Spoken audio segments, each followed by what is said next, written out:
More speculation has been raised on the reasons for NATO's intervention in Libya. And as RT's Laura Emmett reports, the organisation may have been trying to prevent Gaddafi from burying the American buck.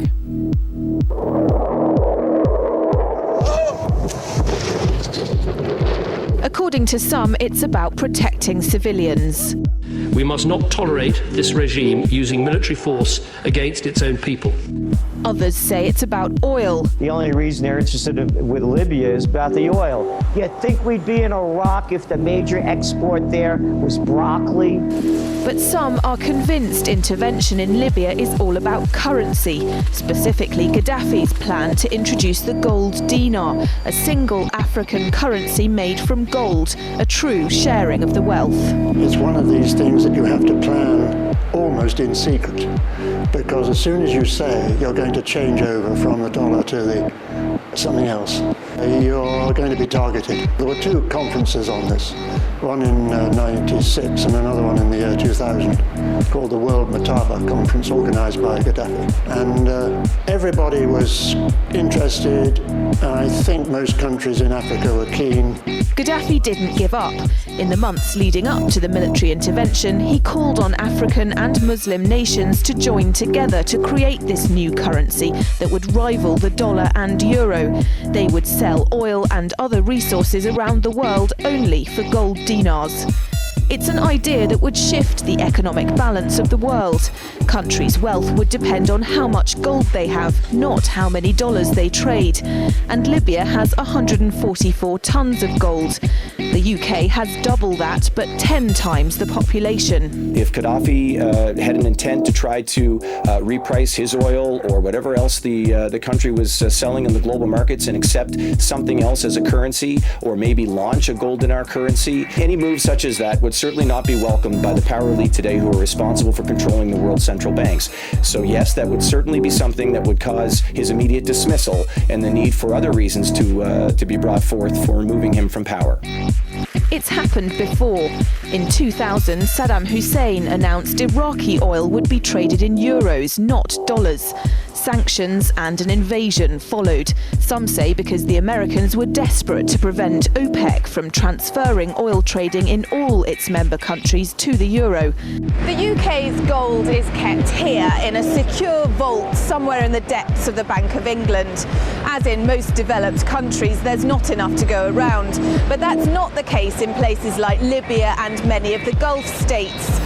A gold dinar would have given oil-rich African and Middle Eastern countries the power to turn around to their energy-hungry customers and say, sorry, the price has gone up and we want gold. Some say the US and its NATO allies literally couldn't afford to let that happen.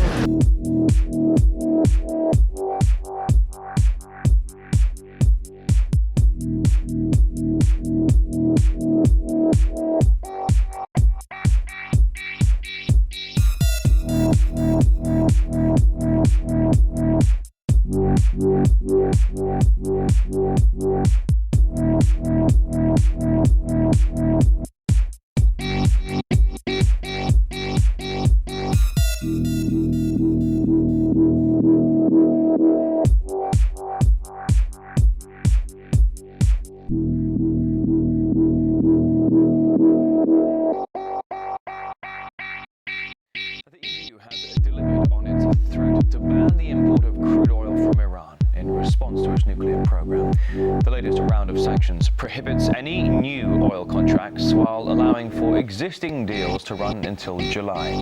But Tehran is apparently finding ways to keep the business pumping. Reports say Iran will keep supplying one of its biggest customers, India, but will get payment in gold instead of dollars. Artist Priya Sridhar reports from New Delhi.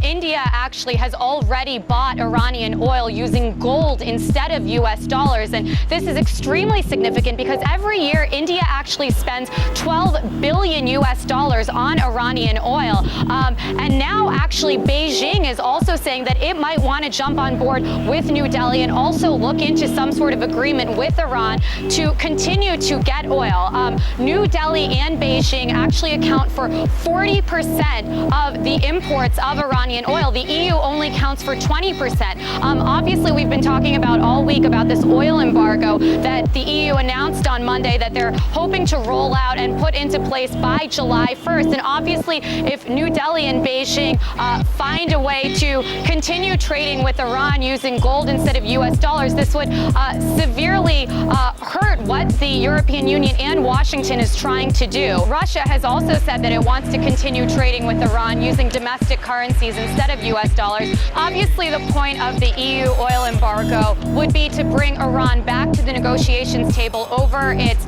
nuclear program. Obviously, Iran has said consistently maintained that this is a peaceful nuclear program. The West believes that they are potentially developing nuclear weapons. So in response to the EU's announcement on Monday that it will place an oil embargo on Iran, Iran has said that it's going to shut the Strait of Hormuz, which is actually where 20 to 30% of the world's oil supply shuttles through. And the United States has said it will absolutely not allow that to happen, even sort of alluding to the fact that it could potentially use military force to make sure that that strait stays open. And Moscow has also said that sanctions are an obsolete form of sort of punishing a country, and that it's actually going to be counterproductive. Another interesting thing to note here is that if Beijing and New Delhi continue to trade with Iran with gold, it's actually going to increase the value of gold and decrease the value of the US dollar as the global reserve currency.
On Sunday, the price of petrol at the pump was 45 cents a litre.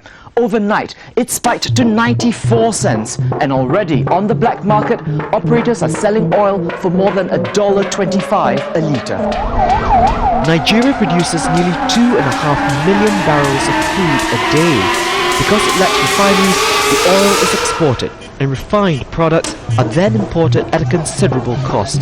The subsidies have long been a precious benefit for the average Nigerian who makes less than $2 a day. Take that away, and the people retaliate.